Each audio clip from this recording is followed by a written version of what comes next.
नमस्कार. कधी विचार केलाय का की आपल्या मुलांच्या खोलीतल्या भिंती, त्या फक्त भिंती नसतात, त्या त्यांच्याशी बोलत असतात. तिथली चित्र, ती त्यांच्या विचारांना, त्यांच्या भावनांना आकार देत असतात. आज आपण याच इंटरेस्टिंग विषयावर बोलणार आहोत, म्हणजेच चित्रांचा मुलांच्या मनावर नेमका काय आणि कसा परिणाम होतो. चला तर मग सुरुवात करूया आपल्या पहिल्या भागापासून, चित्रांचा मुलांवर होणारा परिणाम.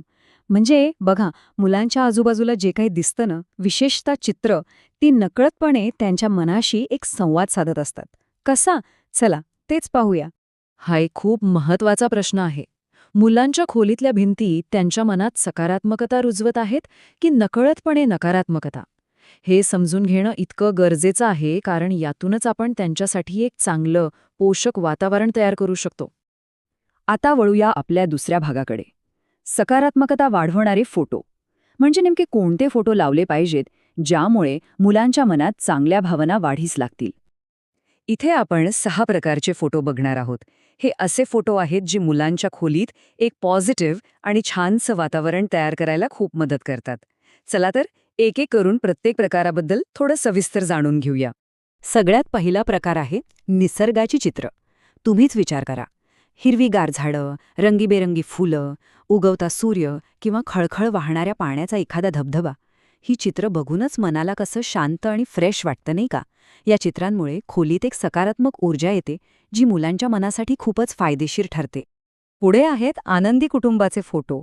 हे मुलांच्या भावनिक सुरक्षेसाठी खरंच खूप महत्वाचे आहेत. जेव्हा मुलं आई-वडिलांसोबतचे स्वतःचे हसरे फोटो बघतात, तेव्हा त्यांना खूप सुरक्षित आणि प्रेमळ वाटतं.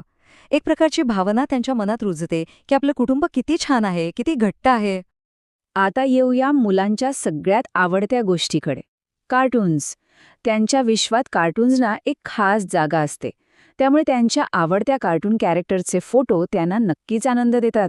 पण त्याचबरोबर इतरांना मदत करा किंवा दयाळू व्हा असे सोपे, साधे संदेश देणारी चित्र लावलीत तर ती त्यांच्यावर नकळतपणे चांगले संस्कार करतात. आकाशात मुक्तपणे उडणारे पक्षी किंवा जंगलात बागडणारे प्राणी, ही चित्र बघून कोणाला बरा आनंद होणार नाही? ही चित्र मुलांच्या मनात एक प्रकारचा आनंद आणि स्वातंत्र्याची भावना निर्माण करतात. आणि हो, यामुळे त्यांची कल्पनाशक्तीसुद्धा अधिक फुलते. मुलांनी शाळेत एखादं बक्षीस जिंकलंय त्याचा फोटो, किंवा मोठी स्वप्न पहा, तू हे करू शकतोस, अशी प्रेरणादायी वाक्य, या गोष्टी त्यांचा आत्मविश्वास प्रचंड वाढवतात. ही चित्र त्यांना सतत आठवण करून देतात की ते काहीही करू शकतात, काहीही साध्य करू शकतात. आणि शेवटचा प्रकार म्हणजे देवदेवतांची चित्र. आता इथे उद्देश काय आहे की अशी चित्र निवडावीत जी दिसायला अगदी शांत आणि प्रसन्न असतील. यामुळे काय होतं, खोलीत एक सकारात्मक आणि शांत वातावरण, एक पॉझिटिव्ह व्हायब्रेशन तयार होतं. बरं, कोणते फोटो लावावेत हे तर आपण पाहिलं, पण तितकंच महत्त्वाचं आहे की कोणते फोटो टाळावेत, कारण काही चित्र मुलांच्या मनावर नकारात्मक परिणाम करू शकतात. तर आपला तिसरा विभाग आहे नकारात्मकता कशी टाळावी. इथे फरक अगदी स्पष्ट दिसतोय. शांत आणि आनंदी चित्रांच्या जागी जर रडणारी, भीतीदायक किंवा हिंसा दाखवणारी चित्र असतील, किंवा अगदी एकटेपणा दाखवणारी, तर ती मुलांच्या मनात नकळतपणे नकारात्मक भावना तयार करू शकतात. म्हणून अशी चित्र कटाक्षाने टाळलेलीच बरी. आता आपण चौथ्या भागाकडे जातोय, फोटो लावण्याच्या काही महत्त्वाच्या टिप्स. कारण योग्य चित्र निवडणं जेवढं महत्त्वाचं आहे ना, तेवढंच ते योग्य पद्धतीने लावणंही गरजेचं आहे. चला तर काही सोप्या टिप्स पाहूया. ह्या 3 अगदी सोप्या पण खूप महत्त्वाच्या टिप्स आहेत. 1. स्वच्छ आणि सुबक फ्रेम वापरावी. 2. प्रेरणादायी ठिकाणी लावावेत. आणि 3. साधेपणा ठेवावा. या 3 गोष्टी लक्षात ठेवल्या तर चित्रांचा प्रभाव नक्कीच अधिक चांगला होतो. चला, या टिप्स थोड्या अजून समजून घेऊ.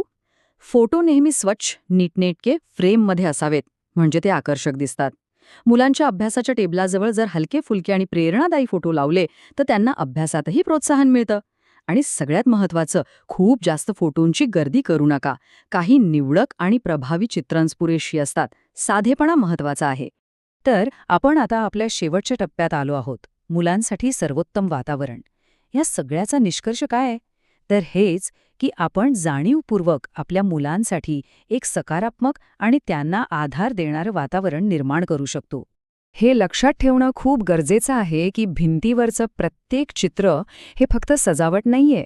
ते एक साधन आहे जे मुलांचं आंतरिक जग घडवतं.